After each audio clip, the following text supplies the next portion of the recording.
Okay. Okay, welcome everybody to our town council meeting, September 6, 2022.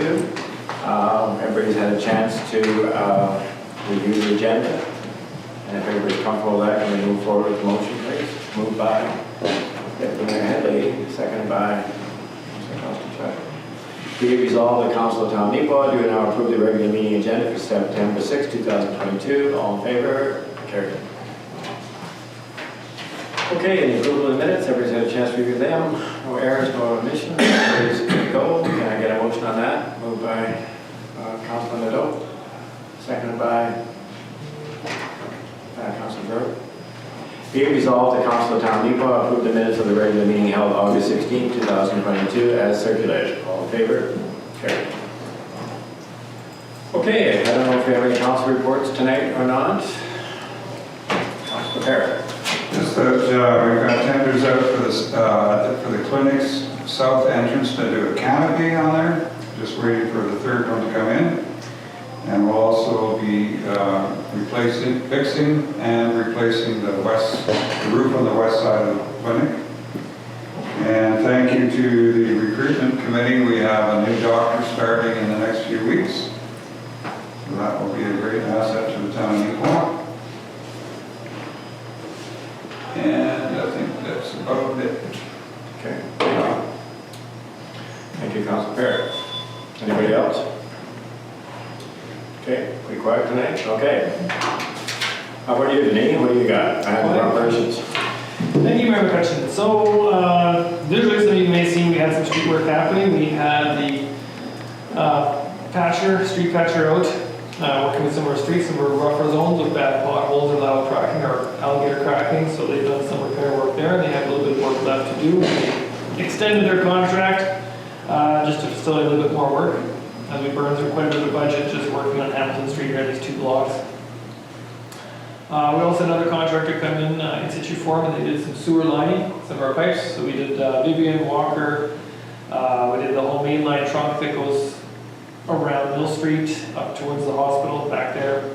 We had several trunks that needed to be replaced, and we also did a storm drain up on Whitmore Crescent. So we completed that. We're still waiting on some additional sidewalk repairs and curb work to be done. In the meantime, Maple Leaf has contacted, said that they'll be able to come in to do Commerce Street paving, so we're anticipating that hopefully this week. I'll do a follow-up with them to see when they'll be mobilizing in for that. Unfortunately, their concrete crew isn't available until late fall, so we'll have to wait for them to return to finish off the remainder of the work there. And we've also been in discussions with our multi-use trail park consultant on commencing some of the design work on that, so we'll be going on and off with that. Work with some of our contractors regarding some pool upgrades and different work around town. So things are moving along really nice, and we keep a lot of contractors busy. Can you just go back to that line? What do you mean when you say you lined sewer lines? So some the pipes that we lined were all turn of century, so they're all our first stuff in 1908, 1912, nice and old stuff. It's all clay tile sewer pipe. Some of those were structurally failing, or they just have too many joints, too many cracks, excessive services. The flow isn't where it is. So what we do is they'll push a fiberglass liner through it, and then they pressurize it, and we've just basically made a nice little stint inside there. Get rid of some medical stuff. So that's a full structural pipe now. Actually, we could actually remove the old pipe, and this new fiberglass insert is 100% viable within there. Well, so that's how we have been doing. That's probably the 3rd go-around of benefit and contract. Has been very pleased with those results. Okay. I actually have a few samples I can show you afterwards if you want to see what it looks like. I didn't know that. Okay, perfect. Anybody else got questions? Councilor. Yeah, I'm just approaching people. Any chance on anything happening on the tennis court front? Who is the contractor that has the concrete work for that? Concrete work is all Maple Leaf for the curbing along with the paving.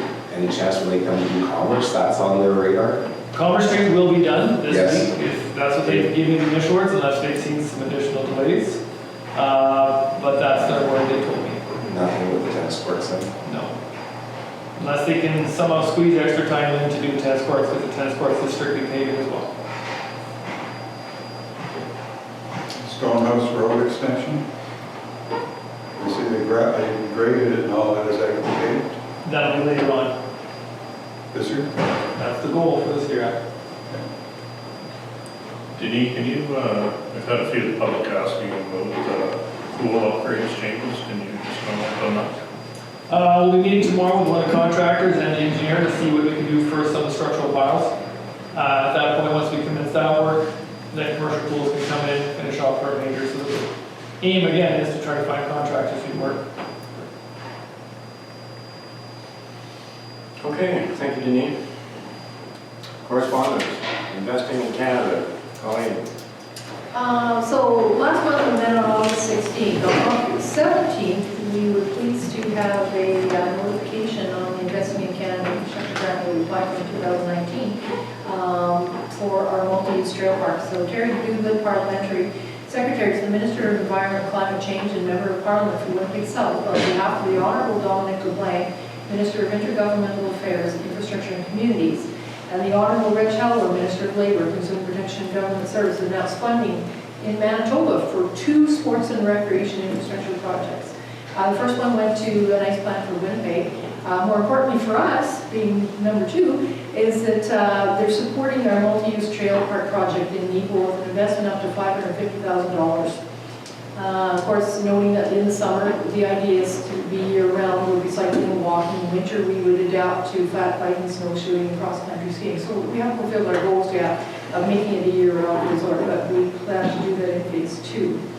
Gives more options for Neepawa residents and the surrounding area to stay active and enjoy nature year-round. So part of this project, we have to fund $137,500, but the importance of this is 80% of the funding for this project is coming from the federal government, 20% coming from us. So 20 cents on every dollar that's going to get spent there comes from here, and that's pretty significant. And being only one of 2 announced for Manitoba under Investing in Canada infrastructure under this particular realm of grants was pretty fortunate for us. No, it's pretty exciting. Any questions, any comments? Compliments to our staff for getting on it. Yeah, it took you quite a year to get there, right? Well, it's like the lagoon one, 3 years from application time. So. Yeah. You know, as it was in the paper, a lot of residents ask, what is that money going to go towards? Because the bike park's already there. Is there kind of some ideas of what that money will be spent on? So for those that came to the open house, and I don't think we have those pictures in here any longer, but the idea is to create the picnic shelters, viewing towers, public play areas. There's going to be children's play activities in areas, more of a nature type of theme to them, as opposed to a playground that will be natural.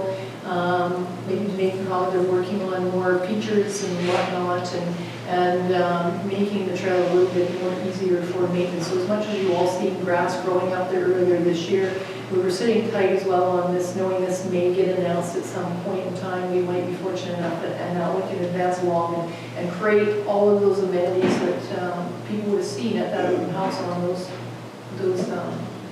pictorials that were given by the design consultant. So I don't know. No, what that is, it could be accenting the existing stuff we have, the addition of a few new trails, but site amenities are definitely a big component of this, as well as revegetation, more trees in there, just to ensure we can try to mitigate more erosion in the future.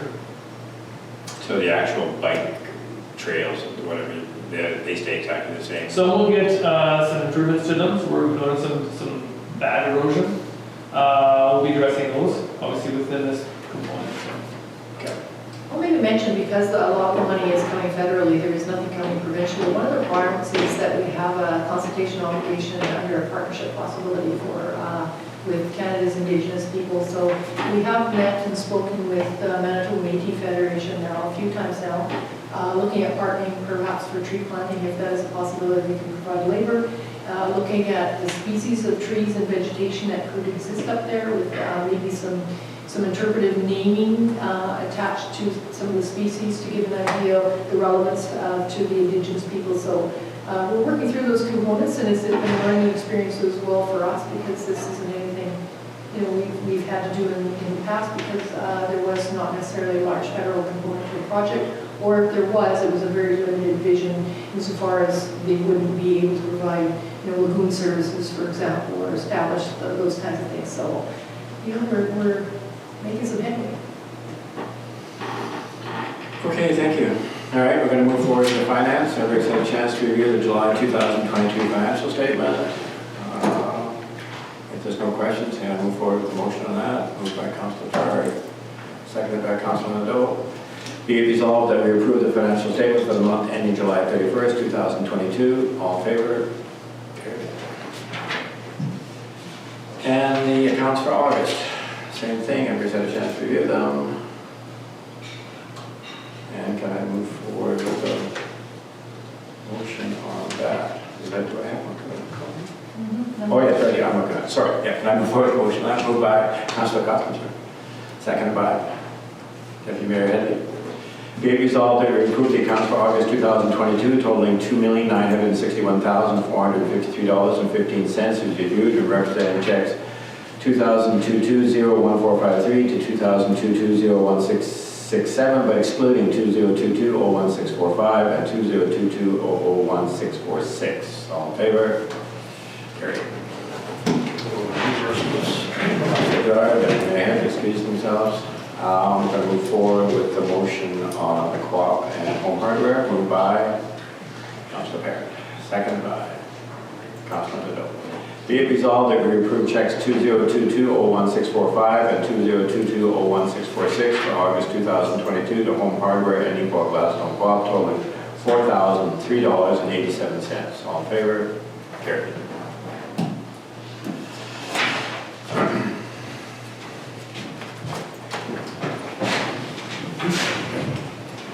Okay, new business calling. We have a storefront improvement incentive program. So this would be the second application we received from Century 21. The first one we received earlier this year was to do some signage, and since then, and actually previous to that, we discussed whether there would be a certain limitation on applicants, because the program normally was set up that they could receive up to about $5,000 on the project. The first application came in at $3,153, so because of the balance left, between that and $5,000, they actually decided that they wanted to paint their storefront. So if you are approving, this application would be $1,142.86. Would put them at $4,295.86. So still well within the framework of what our program allows. And then they wait 2 years before they get another submission. Okay, any other questions, comments? Okay, and we'll move forward. Moved by Councilor Parent, seconded by Councilor Nadeau. Be it resolved that we approve an application to the storefront improvement program submitted by Century 21 Westman Realty to paint their storefront at 406 Mountain Avenue, incentive provided at 50% of the total cost and equaling $1,142.86. All in favor? Carried. Okay, cemetery database. Okay, so back when we were discussing changes that were necessary and would be viewed very positively at the cemetery, we talked about having a cemetery database that could be accessible by the public as well, by just going onto a certain web link and looking up John Smith kind of thing, and being able to locate them in the cemetery. I linked that to some wayfinding signage and whatnot. We were trying to create an interactive experience where you didn't necessarily need to be at the office all the time to find somebody's plot or lot, and somebody to be at the cemetery to give you directions to do so. Some research was done into what a cemetery database would be like here. There is very limited official databases out there. We were able to get some quotes actually from a particular company that would be able to provide for $16,000 initially, and then some GIS mapping, but we don't know the dollar value of the GIS mapping.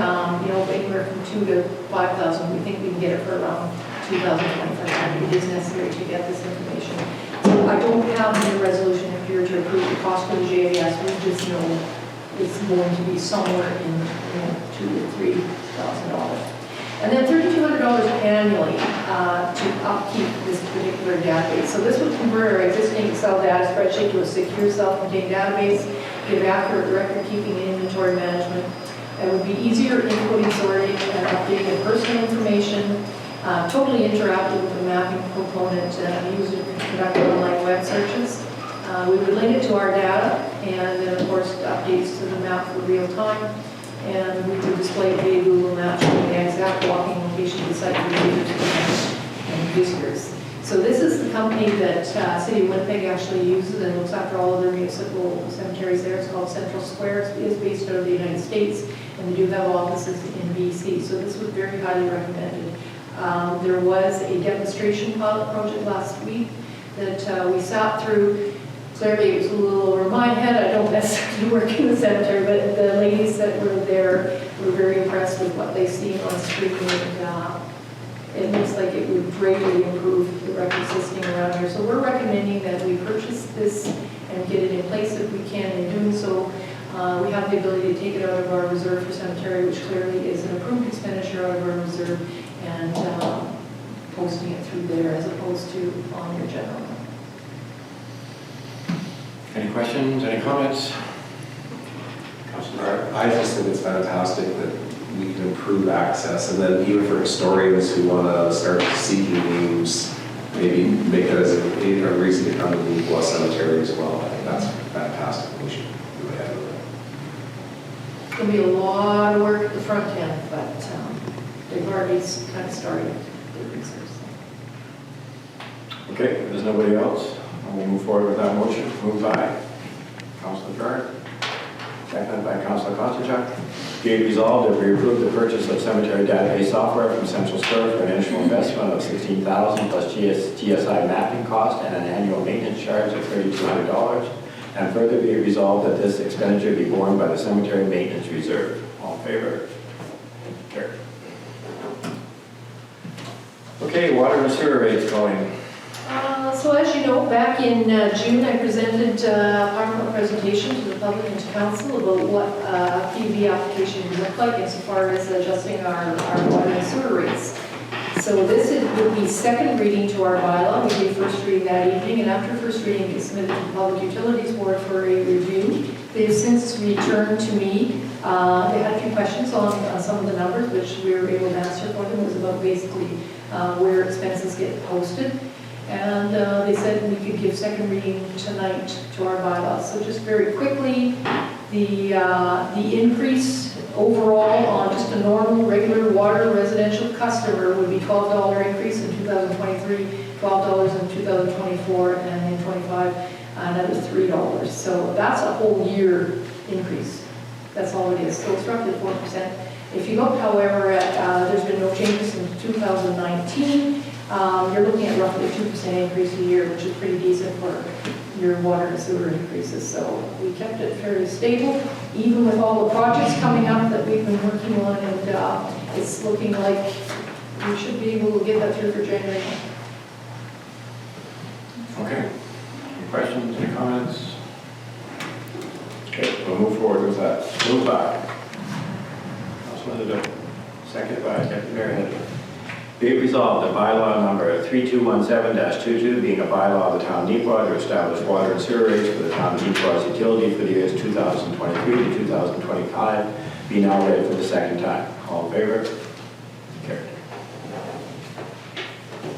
Okay, calling in the amendment zoning bylaw that we discussed at the last meeting. So this is just your third and final reading on an amendment to amend the property known as the Southwest 341450 from AR-O, which is Agricultural Restricted Open Space Zone, AR-R, Agricultural Restricted Residential Zone, and RS-U, Residential Unserviced, to reflect RM1, Residential Multi-Unit Zone, I, Institutional Zone, O, Open Space Zone, AR-R, Agricultural Restricted Residential Zone, and CH, Commercial Highway Zone. As we all know, there was a public hearing after first reading on this. We gave second reading in our last meeting. This is third and final reading. Okay, I guess my only comment would be we had a really good discussion at the second reading. And I think at the end of the day, the majority made a decision to move forward with the existing bylaw the way it was in place. And I would like to just say tonight, I think we should all just come together to agree with that and move forward with the third reading as a majority. So, move by. Oh, sorry. I'll move it. Oh, moved by Councilor Perry. I would like to speak on it. Okay, and seconded by Councilor Constantine. So be it resolved that bylaw number, this is a recorded vote, by the way, be it resolved that bylaw number 3216-22, being a bylaw of the town of Neepawa to amend the town of Neepawa zoning bylaw number 3184-18, be now read for a third time and passed. All in favor? So that is unanimous. Carried. And you want to speak? Well, I want to thank you for that comment, because that is a sign of a true leader, because you see where the town is going. And we did have a lot of issue with a 40-acre subdivision. We could not attract people coming in to develop it. So we learned from that process. We're moving forward, making this a more attractive area for our town, and getting a certain location prepped for a very major event in Neepawa, which we still can't talk about. Of course. So I commend you for that, and I commend the rest of council for all the work that has been done towards this day. And I am now going to take a big ball of sweat off and pull ahead. Thank you. Okay. Thank you very much. Okay, we are down to other business. Does anybody have any issue they want to talk about? Or? No? We're good tonight? Okay, we are going to move to adjournment. Moved by, oh, sorry. We do have something. We had a tour today. Yes, we did, that's right. We had a tour. And in this tour, it was very evident that, yes, the contractors did a lot of work. This is at the URC. To bring us to the point where, yeah, the URC and people, Right. to bring us to the point of where we were, that we were able to see it, it was because of our town staff, you know, CAOs, assistant CAOs, then our MA, our MOO, and everybody else in the town staff, including Public Works, everybody worked towards that to make this thing happen. It's been a short build, but a long journey to get there. So thank you. God, I'm complimenting you tonight. Yeah, you do. That's right. And you know, I like you. Maybe I'll just add for the public. That's true. We're looking at this, because they're wondering, when could we get a blue? Clearly, you're not going to be able to see the whole facility because of security reasons. But we're hoping mid-October-ish, you're thinking, to do a little opening and let everybody at least see what it looks like from the front entrance into the office area. Maybe. Okay, anybody else? Okay, we're going to move forward with adjournment. Moved by Councilor Costa, seconded by Councilor Nadeau. Okay. Be it resolved, the Council of Town of Neepawa to now adjourn the regular meeting of council at, what are we at, 7:25 p.m. All in favor? Carried.